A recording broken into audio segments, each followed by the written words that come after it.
In the bustling streets of New York, where dreams are either made or shattered, lived a little girl named Maya. She was only 7, but her eyes held the wisdom of someone much older. Life hadn't been easy for Maya and her mother. They lived in a small, worn-down apartment, and sometimes the only thing on their dinner table was hope. One sweltering afternoon, Maya's mother fell ill. The doctor said she needed rest and good nutrition, but their pantry was bare. All Maya could think about was the cool, fresh milk that her mother always said made everything better. With a heart full of determination, Maya clutched the few crumpled dollars she had saved in her piggy bank. It was meant for a birthday gift for her mom, but her mom's health was the only gift that mattered now. She walked to the corner store, her small feet barely making a sound on the hot pavement. She stood on her tiptoes, peering over the counter at the rows of milk cartons. Her heart sank. The price was more than she had. Tears welled up in her eyes, but she blinked them back. Crying wouldn't help. She had to be strong for her mom.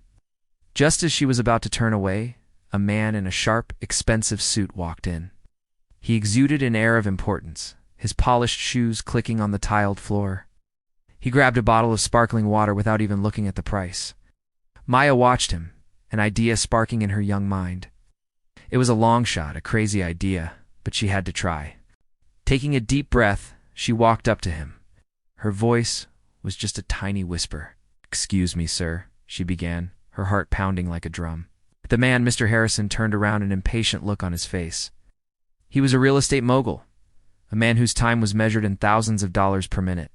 He saw a small girl with big, pleading eyes looking up at him. "What is it?" "I'm in a hurry," he said, his tone clipped and cool. Maya flinched, but held her ground. "Sir," she said, her voice a little stronger this time. "My mommy is sick. We need milk, but I don't have enough money. Can you please buy it for me?"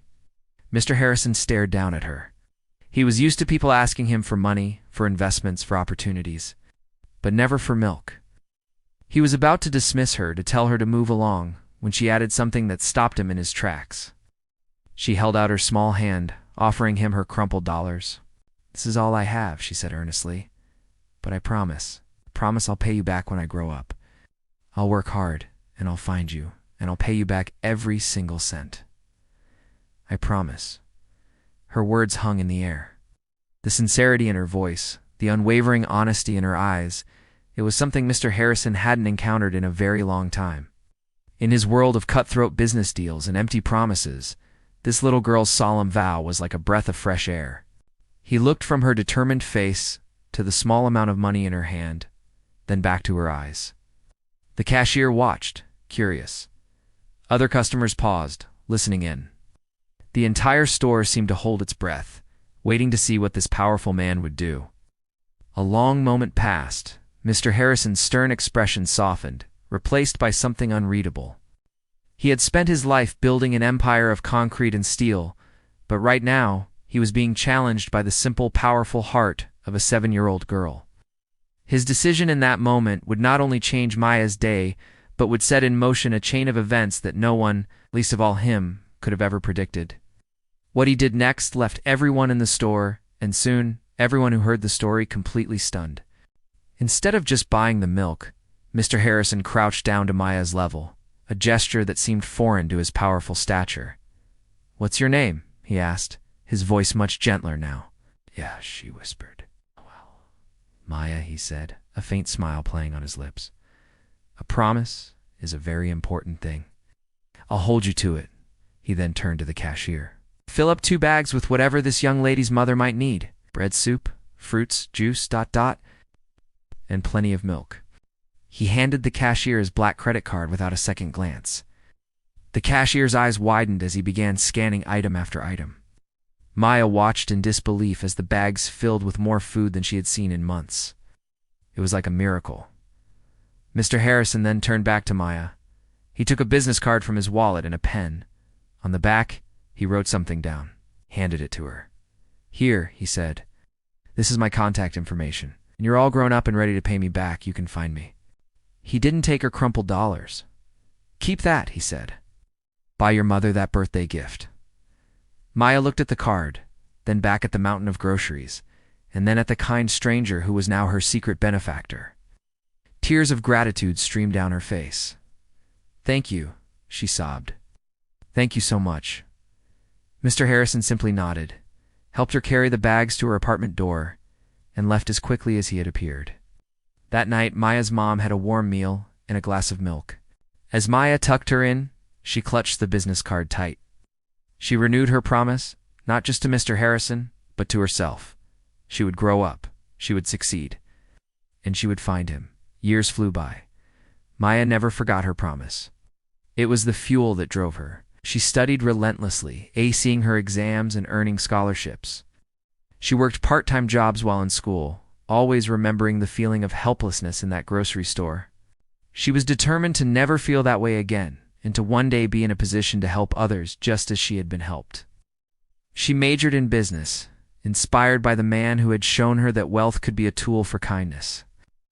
After graduating with top honors, Maya started her own small company. It was a social enterprise focused on providing affordable nutrition to low-income families. The business grew slowly at first, but her passion and determination were infectious. Her story, which she shared openly, inspired many. All the while, she kept Mr. Harrison's business card in a small, safe box. It was a constant reminder of her goal, her promise. Finally, the day came. Her company was successful. She was no longer the little girl who couldn't afford milk. She was a confident young woman, a CEO making a real difference in her community. She was ready. With a racing heart, she picked up the phone and dialed the number on the faded business card. A secretary answered. "Harrison Enterprises, how may I help you?" Maya took a deep breath. "I'd like to speak with Mr. Harrison," she said. "My name is Maya. I have a very old debt to repay." The secretary was confused, but something in Maya's voice made her put the call through. A familiar, older voice came on the line. "This is Harrison." Maya's hands trembled. "Mr. Harrison," she started, "you may not remember me, but many years ago you bought groceries for a little girl and her sick mother. That little girl made you a promise." There was a long silence on the other end of the line. Maya's heart pounded. Did he remember? Had it meant anything to him at all? Then she heard a soft chuckle. "Maya," he said, his voice filled with warmth and surprise. "Of course, I remember. I've been waiting for your call." The story of what happened next, their reunion, and the incredible way Maya chose to fulfill her promise, is even more shocking than their first meeting. The impact of that one small act of kindness in a grocery store rippled out in ways neither of them could have ever imagined. The conclusion to this story will truly restore your faith in humanity. Stay tuned for part 2.